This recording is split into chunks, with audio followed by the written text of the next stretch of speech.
Selamat pagi anak-anak kelas 4A, 4B, dan 4C SD Santo Markus 1. Semoga kita semua dalam keadaan sehat dan juga tetap semangat meskipun belajar dari rumah. Kembali lagi bersama dengan Pak Oris dalam pelajaran Pendidikan Agama dan Budi Pekerti. Anak-anak, tema pelajaran kita pada hari ini adalah mengembangkan kemampuan diriku. Artinya adalah bahwa kita memiliki kemampuan, kita memiliki talenta. Nah, tugas kita sekarang adalah mengembangkan kemampuan dan juga talenta yang demikian. Baik anak-anak, sebelum kita memulai pelajaran kita, mari kita awali dengan doa pembukaan. Kita doakan secara bersama-sama yang ada di dalam slide ini. Baik, kita doakan secara bersama-sama. Marilah kita mengambil sikap doa yang baik dan yang benar. Dalam nama Bapa dan Putra dan Roh Kudus. Amin. Allah Bapa di surga, terima kasih Engkau telah memberikan kami kemampuan. Mampukanlah kami untuk mengembangkannya dengan baik. Semoga mulai hari ini kami semakin mampu mengembangkan kemampuan kami dengan sebaik-baiknya. Demi Kristus Tuhan dan pengantara kami. Amin. Santo Markus, doakanlah kami supaya kami dapat menikmati janji Kristus. Amin. Dalam nama Bapa dan Putra dan Roh Kudus. Amin. Baik, terima kasih anak-anak yang sudah mengikuti doa dengan baik dan benar. Sekarang kita lanjutkan ke bagian tujuan pembelajaran. Anak-anak, tujuan kita mempelajari tema ini tentu saja yang pertama memahami bahwa setiap manusia memiliki talenta yang dianugerahkan oleh Tuhan. Artinya bahwa kita harus menyadari bahwa talenta itu sudah dianugerahkan oleh Tuhan dan kita harus tahu apa itu talenta atau kemampuan. Yang kedua, menyadari bahwa talenta yang dimiliki setiap manusia berbeda-beda dan berguna bagi diri sendiri, sesama dan kemuliaan Tuhan. Bahwa talenta setiap orang itu berbeda-beda. Antara si A dengan si B itu beda. Meskipun sama-sama manusia atau sama-sama laki-laki atau sama-sama perempuan ataupun satu keluarga, talentanya itu berbeda-beda. Ada yang cuma satu, ada yang dua, ada yang tiga, ada yang lebih dari tiga. Nah, sekarang talenta itu kita harus sadari kita gunakan untuk perkembangan diri kita, sesama dan juga tentu saja untuk kemuliaan Tuhan yang sudah menganugerahkan talenta itu kepada kita. Yang ketiga adalah mensyukuri dan mengembangkan talenta yang dimiliki sesuai dengan kehendak Tuhan. Bahwa Tuhan sudah menganugerahkan kita talenta, kita harus bersyukur kepadanya dengan cara mengembangkannya. Ketika kamu punya kemampuan atau talenta untuk bernyanyi, kembangkanlah itu dengan latihan dan juga mungkin ikut les dan lain-lain. Atau kemudian yang paling penting adalah selalu berdoa kepada Tuhan. Bersyukur bahwa Tuhan sudah memberikan kita talenta seperti itu. Baik, anak-anak, sekarang kita masuk ke bagian pengantar. Kita lihat secara bersama-sama di bagian pengantar ini, anak-anak, tentang kemampuan, mengembangkan kemampuan diriku. Selain segala kelebihan dan kekurangan, kepada setiap orang masing-masing juga dilimpahkan segala berkat atau bakat untuk dikembangkan. Bakat itu dapat berupa segala kelebihan di bidang ilmu pengetahuan, seni maupun watak. Misalnya, kepada seorang diberikan kecerdasan di bidang matematika, kepada seorang lain diberikan prestasi di bidang seni suara, seni musik, seni lukis, dan sebagainya. Juga tentu saja bakat atau talenta untuk memimpin. Demikian juga dalam diri kita masing-masing, juga Allah menganugerahkan bakat dalam bidang olahraga, seni, kepandaian dalam pelajaran, Atau Allah memberikan suara merdu kepadamu. Tidak ada jeleknya kalau kamu pupuk dan kembangkan. Mungkin pula Allah menanamkan kecerdasan dalam bidang tertentu, maka tidak ada alasan bagi kita untuk tidak mengembangkannya. Bahwa setiap kita diberikan talenta, maka kita tidak punya alasan untuk tidak mengembangkannya. Supaya kita bisa menjadi manusia yang hebat, maka tugas kita adalah mengembangkannya. Anak-anak, Allah juga sungguh menciptakan manusia seturut gambar dan rupa Allah sendiri. Ini kita sudah pelajari di pelajaran 1 sampai 4 ya. Kepada kita masing-masing dianugerahkannya aneka kelebihan, bakat, keterampilan dan kepandaian secara cuma-cuma atau gratis. Tuhan tidak pernah, ayo, Lintang atau Anya atau Nariko, ini bakat kamu menyanyi, ini bakat kamu main futsal, kamu harus bayar. Tidak ada, dia kasih secara cuma-cuma. Jadi tugas kita adalah mengembangkan itu.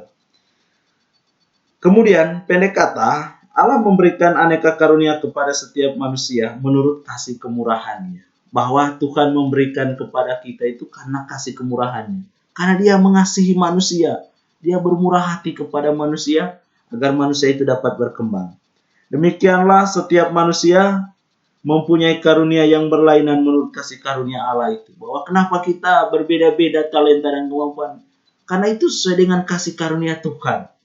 Jangan berarti gini, kalau dia banyak kasih karunia banyak. Tidak. Tetapi sama semua manusia. Tetapi yang dibutuhkan dari kita adalah bagaimana kita mengembangkan 1, 2, atau 3 talenta yang diberikan oleh Tuhan kepada kita. Tugas kita adalah mengembangkannya. Nah, anak-anak, dalam kasih perumpamaan tentang talenta yang nanti kita akan baca dalam Injil dalam pelajaran ini, diberikan penjelasan kepada kita bahwa Allah menganugerahkan talenta berupa bakat, kepandaian, kecerdasan, dan keterampilan kepada kita semua. Tugas kita adalah melatih dan mengembangkan bakat-bakat, kepandaian, kecerdasan, dan keterampilan yang kita miliki dengan baik agar berguna. Inilah yang Allah kehendaki dari kita semua sebagai manusia. Nah, anak-anak, kita lanjutkan. Namun tidak jarang kita berbuat seperti si penerima 1 talenta yang akan kita dengarkan dalam Injilnya, Injil Matius bab 25 ayat 14 sampai dengan 30. Bahwa dia itu dikasih 1 talenta tapi dia tidak mengembangkannya. Nah, Yesus menggambarkan bahwa Allah menganugerahkan talenta yang berbeda kepada setiap manusia. Ada yang 1, ada yang 2, ada yang 3. Akan tetapi kadang ada manusia yang merasa tidak memiliki kemampuan apa-apa seperti hamba ketiga. Karena cuma kasih 1, ya sudah. Dia tidak mau mengembangkan. Orang seperti itulah yang tidak mau mengembangkan dirinya. Maka lama-kelamaan talentanya akan hilang. Ia takut, ragu-ragu, dan tidak mempunyai keberanian untuk berusaha terhadap 1 talenta ini. Orang seperti ini tidak dapat berkembang dan tidak akan menjadi baik. Anak-anak, dalam pelajaran ini kita akan bersama-sama mempelajari tentang aneka talenta yang dianugerahkan Tuhan kepada kita. Serta bagaimana kita mengembangkannya sesuai dengan kehendak Tuhan. Sehingga masing-masing kita bisa sungguh-sungguh menyadari bahwa Tuhan menganugerahkan talenta yang berbeda-beda dan berguna bagi diri kita, bagi sesama, dan tentu saja untuk kemuliaan nama Tuhan. Baik anak-anak, sekarang kita lihat bagian berikutnya. Sekarang saya mengajak anak-anak sambil menonton video pembelajaran ini, kita amati gambar yang ada di dalam buku halaman 58. Sekarang anak-anak membuka buku halaman 58. Silakan. Nah, anak-anak, di buku halaman 58 ini ada 4 gambar di situ. Dia memberikan judul aneka bakat atau kemampuan. Ada gambar 1, gambar 2, gambar 3, dan gambar 4. Tugas kalian itulah mengamati gambar yang pertama.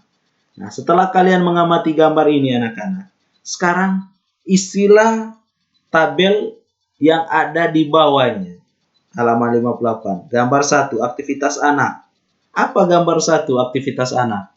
Lalu bagaimana tanggapan terhadap gambar itu? Misalnya kan nomor 1 ini gambarnya anak-anak sedang menari. Tanggapan bahwa supaya bakat menarinya ini dapat berkembang, maka perlu latihan. Mereka perlu masuk sanggar tari karena di sana mereka akan diajarkan secara terus-menerus sehingga bakat atau kemampuan mereka dalam bidang tari ini dapat berkembang. Itu contoh tanggapannya. Seperti itu. Silakan anak-anak melanjutkannya. Tulis langsung di buku ini juga boleh, tapi harus dengan rapi. Tapi kalau misalnya tetap mau menjaga kebersihan buku ini, boleh tulis di buku catatan. Tapi ini bukan tugas ya, tetapi ini semacam inilah, mendengarkan video sambil menghayati apa yang ada di dalam buku. Seperti itu. Ini bukan tugas, tapi nanti ketika Google Meet pasti Paulus akan tanya dan kamu sudah siap untuk menjawab seperti itu. Baik anak-anak, setelah kita melihat gambar dan juga tadi mengisi kotak-kotak yang sudah disediakan. Sekarang kita akan membaca cerita tentang perjuangan seorang anak yang cacat dan dia berhasil mengembangkan bakatnya. Meskipun cacat tapi berhasil. Nah, anak-anak ini akan menjadi motivasi dan contoh bagi kita. Seperti itu. Sekarang kita akan buka ceritanya, yaitu di halaman 59 sampai dengan halaman 60.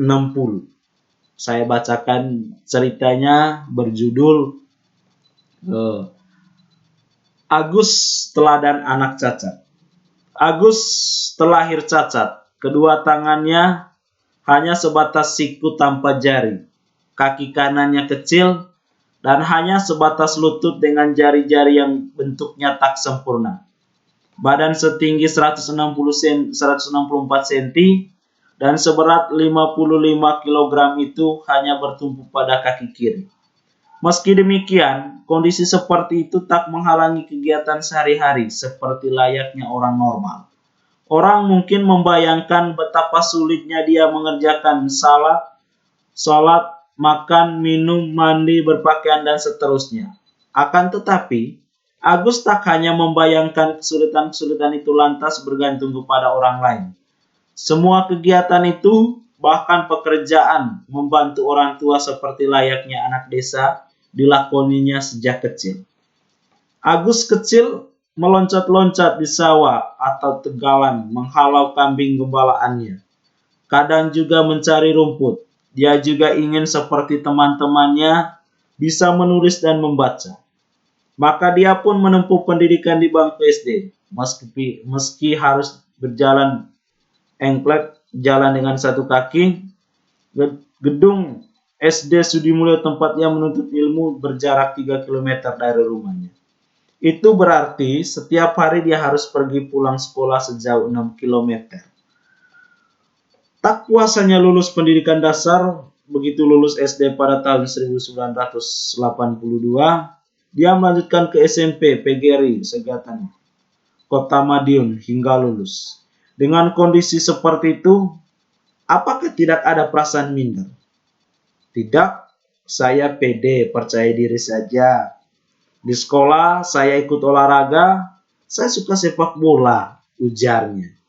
Hah, sepak bola? Iya, saya sering jatuh bangun. Waktu saya melompat berebut bola ada teman yang menjegal. Nah, ketika terjatuh kaki kanan saya berusaha menyangga, tapi tak mampu sehingga kaki kanan saya sering cedera. Tetapi saya tak memarahi teman yang menjatuhkan saya karena sama-sama bermain bola. Meski demikian, saya tak pernah kapok. Hahaha, kenanya. Ketika beranjak remaja, ia ikut acara kenduri.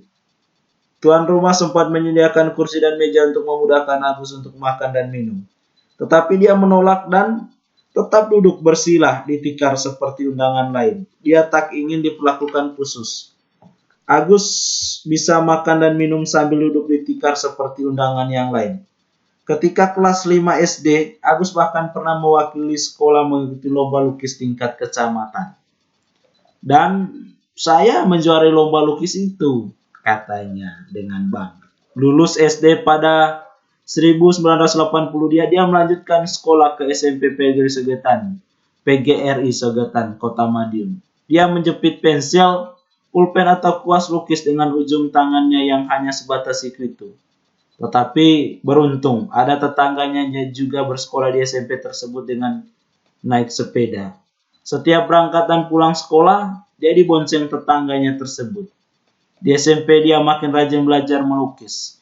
Guru seni rupa di sekolah itu, Suko BA, rajin mengarahkan Agus. Dengan demikian, bakat Agus makin terarah, lukisannya makin bagus. Tapi sayang, lulus SMP dia tak mampu melanjutkan ke jenjang lebih tinggi. Kedua orang tua saya hanya buruh tani, padahal harus menanggung 7 anak. Jadi saya harus berhenti sampai SMP saja. Terangnya memberikan alasan. Maka Agus lebih banyak menghabiskan waktu untuk membantu orang tuanya, yaitu mengembalakan kambing, mencari rumput, mencari kayu bakar, dan pekerjaan lain. Suatu hari pada tahun 1987, salah satu tetangganya menunjukkan majalah Hai yang memuat pengumuman AMFPA, membuka kesempatan bagi orang cacat yang bisa melukis menggunakan kaki dan mulut. Dia kemudian mencoba lukis menggunakan mulut dan kaki. Baginya itu tak sulit. Setelah melengkapi persyaratan antara lain surat keterangan dokter ahli bedah yang menerangkan dia memang cacat. Ia membuat 6 lukisan dengan tema bebas dan pada tahun 1988 Agus berangkat ke Lebak Bulus, Jakarta untuk mendaftarkan diri menjadi calon anggota yayasan AMFPA. Setahun kemudian, pada tahun 1989, saya dipanggil untuk datang ke hotel Hyatt Jakarta. Di sana saya bertemu pimpinan AMFPA Pusat, Mr. Han Jackson. Saya senang sekali karena saya bisa diterima menjadi student member AMFPA. Kisah Agus. Itulah titik awal bagi Agus untuk menapaki hidup baru. Agus menandatangani kontrak dengan AMFPA untuk 3 tahun. Apa hak dan kewajibannya? Setiap bulan dia wajib mengirim antara 2 hingga 3 lukisan. Kontrak terus diperpanjang hingga 3 tahun sekali hingga kini sudah 18 tahun. Apa yang dia peroleh dari AMFPA? Agus menerima honor tiap bulan. Pada 11 November 1998, dia menerima honor pertama kalinya, besarnya sekitar Rp300.000. Kira-kira 3 kali besar gaji pegawai negeri sipil atau PNS lulusan sarjana yang baru diangkat. Besar honor Agus meningkat dari waktu ke waktu hingga kini mencapai 900 atau sekitar 7,5 juta. Itulah cerita tentang Agus teladan anak yang cacat. Baik, anak-anak, dari cerita ini kita sangat bangga ya, bahwa Agus ini meskipun cacat, tapi semangatnya untuk mengembangkan bakat itu luar biasa. Anak ke desa, tapi dia menjalankan proses aktivitas seperti layaknya anak yang lain yang sempurna gitu loh dari segi anggota tubuh. Dan pada akhirnya dia bisa mengembangkan bakat di bidang seni lukis dan kemudian mendapatkan gaji untuk hidupannya yang layak karena kemampuannya itu. Nah, bagaimana dengan kita yang secara anggota fisik tentu saja sempurna atau jauh lebih baik dari Agus? Apakah kita tidak bisa seperti dia? Yang terpenting anak-anak harus berani meninggalkan kemalasan. Karena kadang malas ini yang kemudian mempengaruhi kita untuk tidak mau mengembangkan bakatnya. Baik, anak-anak, setelah kita membaca cerita ini, kita dalami cerita ini dengan menjawab pertanyaan-pertanyaan yang ada di dalam buku halaman 61. Di situ ada 8 pertanyaan. Silakan anak-anak mempersiapkannya di buku catatan atau mungkin anak-anak tidak perlu cacat tapi harus mempersiapkan jawaban supaya nanti ketika Google Meet kalian bisa menjawab. Nomor 1, bagaimana keadaan fisik Agus dalam kisah di atas? Nomor 2, Bagaimana Agus melakukan segala aktivitasnya sehari-hari? Nomor 3, kemampuan atau kelebihan apa yang dimiliki oleh Agus? Nomor 4, bagaimana cara Agus mengembangkan kemampuan atau kelebihan yang dimilikinya? Nomor 5, kesuksesan apa yang telah diraih oleh Agus dalam hidupnya? Nomor 6, hambatan apa saja yang dialami oleh Agus untuk bisa meraih keberhasilan itu? 7, siapa saja orang yang berperan dalam hidup Agus sehingga bisa meraih keberhasilan? Nomor terakhir, nomor 8, bagaimana cara Agus mengatasi hambatan-hambatan tersebut? Silakan anak-anak sambil mendengarkan video ini bisa mengerjakan soal ini di buku catatan, atau mungkin kalau misalnya tidak mau menulis juga tidak apa-apa, tapi jawabannya tetap dipersiapkan sehingga ketika Google Meet nanti kamu bisa menjawab pertanyaan ini seperti itu. Baik anak-anak, kita lanjutkan ke bagian berikutnya, yaitu bagaimana Yesus mengajarkan kita dalam mengembangkan bakat.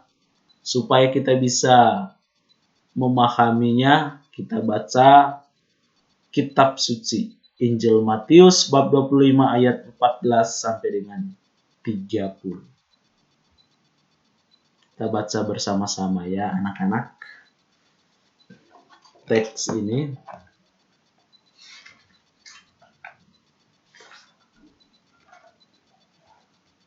Sebab hal kerajaan surga sama seperti seorang yang mau bepergian ke luar negeri, yang memanggil hamba-hambanya dan mempercayakan hartanya kepada mereka. Yang seorang diberikannya 5 talenta, yang seorang lagi 2, dan yang seorang lagi 1, masing-masing menurut kesanggupannya. Lalu ia berangkat. Segera pergilah hamba yang menerima talenta itu, yang menjalankan uangnya itu lalu beroleh laba 5 talenta. Hamba yang menerima 2 talenta itu pun berbuat demikian juga, dan berlaba 2 talenta. Tetapi hamba yang menerima 1 talenta itu pergi dan menggali lubang di dalam tanah lalu menyembunyikan uang tuannya. Lama sesudah itu pulanglah tuan hamba-hamba itu lalu mengadakan perhitungan dengan mereka. Hamba yang menerima talenta itu datang dan ia membawa laba 5 talenta, katanya. Tuan, 5 talenta Tuhan percayakan kepadaku. Lihat, aku telah beroleh laba 5 talenta. Maka kata tuannya itu kepadanya, baik sekali perbuatanmu itu, hai hambaku yang baik dan setia.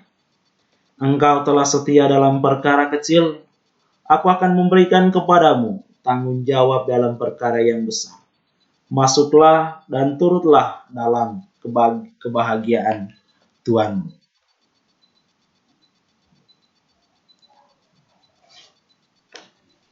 Lalu datanglah hamba yang menerima 2 talenta itu, katanya, Tuan, 2 talenta Tuhan percayakan kepadaku. Lihat, aku telah beroleh laba 2 talenta. Maka kata tuannya itu kepadanya, baik sekali perbuatanmu itu, hai hambaku yang baik dan setia. Engkau telah setia memikul tanggung jawab dalam perkara yang kecil. Aku akan memberikan kepadamu tanggung jawab dalam perkara yang besar. Masuklah dan turutlah dalam kebahagiaan Tuhan. Kini datanglah juga hamba yang menerima 1 talenta itu dan berkata, Tuan, aku tahu bahwa Tuhan adalah manusia yang kejam, yang menuai di tempat di mana Tuhan tidak menabur dan memungut dari tempat di mana Tuhan tidak menanam. Karena itu aku takut dan pergi menyembunyikan talenta Tuhan itu di dalam tanah. Ini terimalah kepunyaan Tuhan. Maka jawab tuannya itu, hai kamu, hamba yang jahat dan malas. Jadi kamu sudah tahu bahwa aku menuai di tempat di mana aku tidak menabur dan memungut dari tempat di mana aku tidak menanam. Karena itu, sudah seharusnya uangku itu kau berikan kepada orang yang menjalankan uang, supaya sekembaliku aku menerimanya serta dengan bunganya. Sebab itu ambillah talenta itu daripadanya dan berikanlah kepada orang yang mempunyai 10 talenta itu. Karena setiap orang yang mempunyai kepadanya akan diberi, setiap sehingga ia berkelimpahan. Tetapi siapa yang tidak mempunyai, apapun yang ada padanya akan diambil daripadanya. Dan Dicampakkanlah hamba yang tidak berguna itu ke dalam kegelapan dan yang paling gelap. Di sanalah akan terdapat ratap dan kertak gigi. Demikianlah Injil Tuhan. Terpujilah Kristus. Anak-anak yang terkasih, kita sudah mendengarkan cerita tentang perumpamaan. Ini perumpamaan, artinya dongeng atau cerita yang tentu saja dibuat-buat oleh Yesus supaya orang pada waktu itu memahami. Dia membuat cerita atau dongeng tentang seorang raja. Dia itu mau pergi ke luar negeri.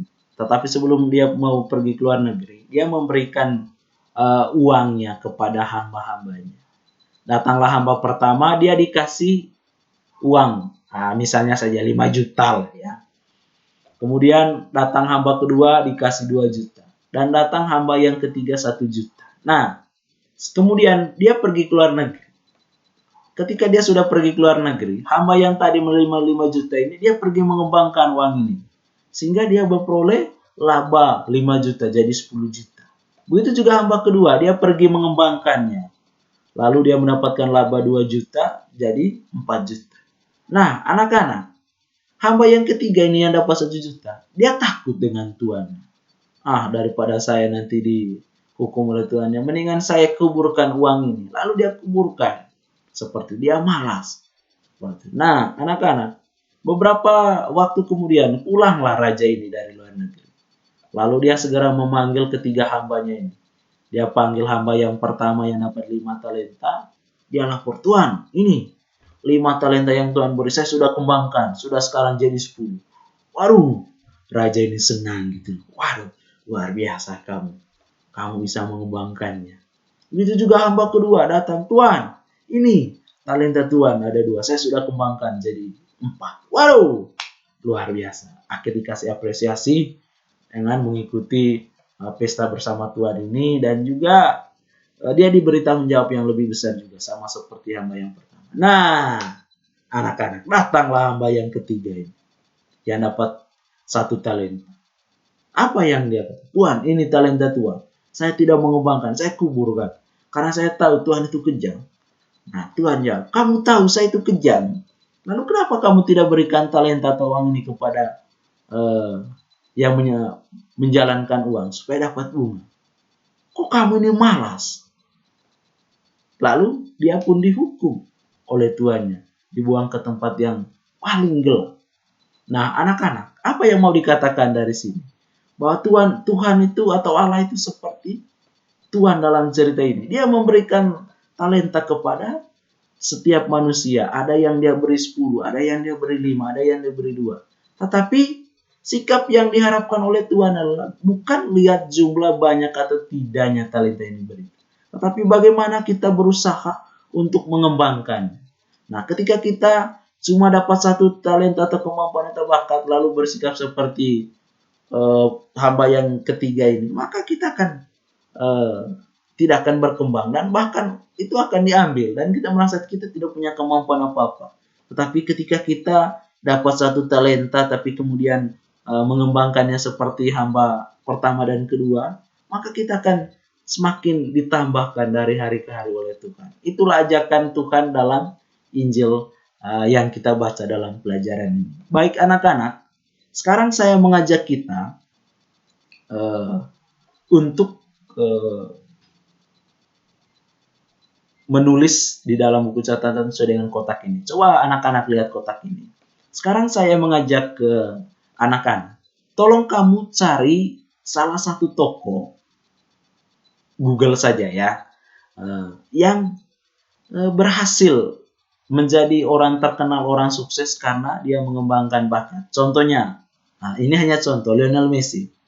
Dia kan punya bakat bermain sepak bola. Lalu dia kembangkan dan sekarang dia menjadi orang sukses karena dia mampu mengembangkan bakatnya di bidang sepak bola. Nah, kamu baca, lalu kamu bandingkan dengan kamu. Misalnya si Evert, misalnya Evert atau siapa ya, Jeremy misalnya. Dia punya kemampuan bermain musik seperti itu. Bagaimana cara kamu mengembangkan? Lalu kamu tulis Lionel Messi, bagaimana dia cara mengembangkan? Atau yang sama-sama musik, atau Jeremy itu dia bakatnya bermain bola. Lionel Messi juga bermain bola kan. Nah, kamu bandingkan caramu mengembangkan dengan caranya Lionel Messi mengembangkan bakat yang sama gitu loh. Seperti itu. Nanti kan itu akan membantu kamu menyadari seperti itu. Nah, dengan demikian silakan. Mau satu toko juga boleh, tapi mau juga 3 juga boleh. Yang penting rajin saja. Jangan keluar rumah, cukup searching aja.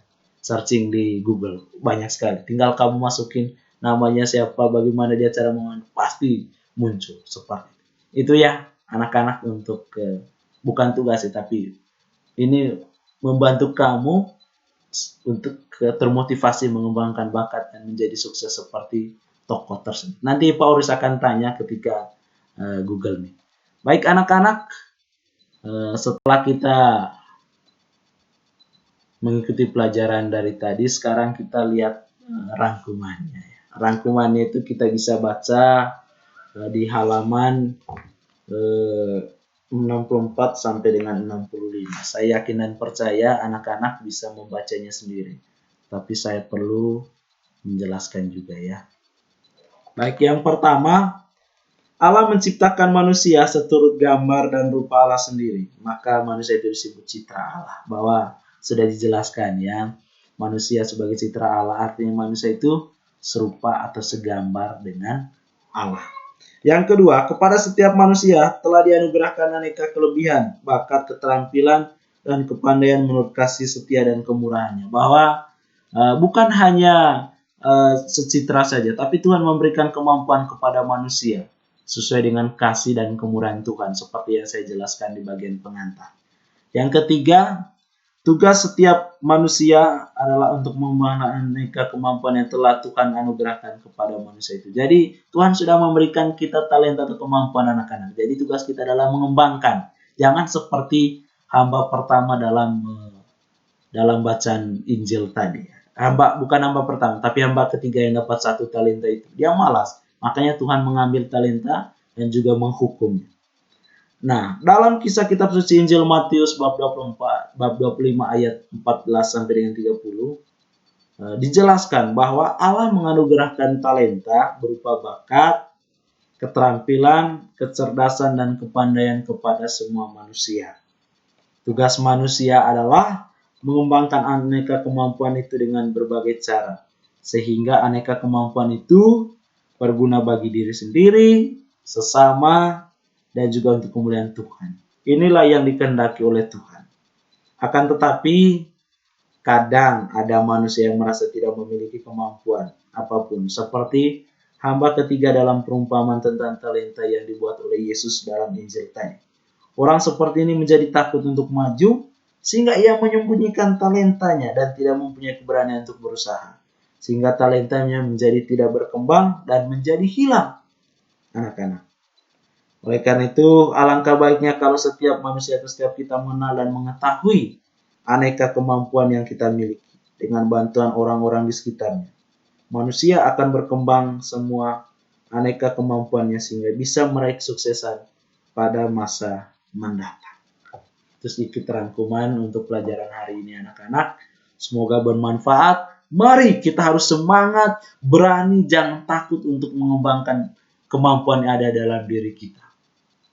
Oleh karena itu di sekolah sudah disediakan berbagai ekskul. Mari kita pilih ekskul sesuai dengan kemampuan kita sehingga kita berkembang. Anak-anak, seperti itu. Mulai Jumat ini kita sudah mulai ekskul. Mari kita ikuti dengan baik sehingga kemampuan dan pelajaran kita pada hari ini sungguh-sungguh membantu kita dalam mengembangkan kemampuan yang kita miliki. Oleh karena itu, anak-anak, mari kita tutup pelajaran kita pada hari ini dengan doa bersama-sama. Marilah kita mengambil sikap doa yang baik dan yang benar. Kita bisa daraskan doa yang ada di dalam slide ini. Dalam nama Bapa dan Putra dan Roh Kudus. Amin. Ya Tuhan, pencipta langit dan bumi, kami mengucap syukur atas kebaikan dan cinta-Mu. khususnya untuk setiap talenta yang Engkau anugerahkan kepada kami. Semoga kami dapat mengembangkan talenta itu dengan baik demi masa depan kami yang cerah. Demi Kristus Tuhan dan pengantara kami. Amin. Santo Markus, doakanlah kami supaya kami dapat menikmati janji Kristus. Amin. Dalam nama Bapa dan Putra dan Roh Kudus. Amin. Terima kasih anak-anak untuk kebersamaan kita pada hari ini meskipun melalui video pembelajaran. Semoga dapat membantu kita untuk menyadari kemampuan dan talenta yang kita miliki sehingga kita berani untuk mengembangkannya. Sampai ketemu minggu depan dalam Google Meet. Terima kasih dan mohon juga anak-anak mulai mempersiapkan ujian tengah semester. Nanti bahannya adalah dari pelajaran 1 sampai dengan pelajaran 5. Seperti itu. Tetapi sebelum UTS nanti Polris akan usahakan ada tes per bab melalui Google Form. Terima kasih untuk kesetiaannya mendengarkan video pembelajaran ini. Tetap semangat, tetap enjoy. Tuhan memberkati.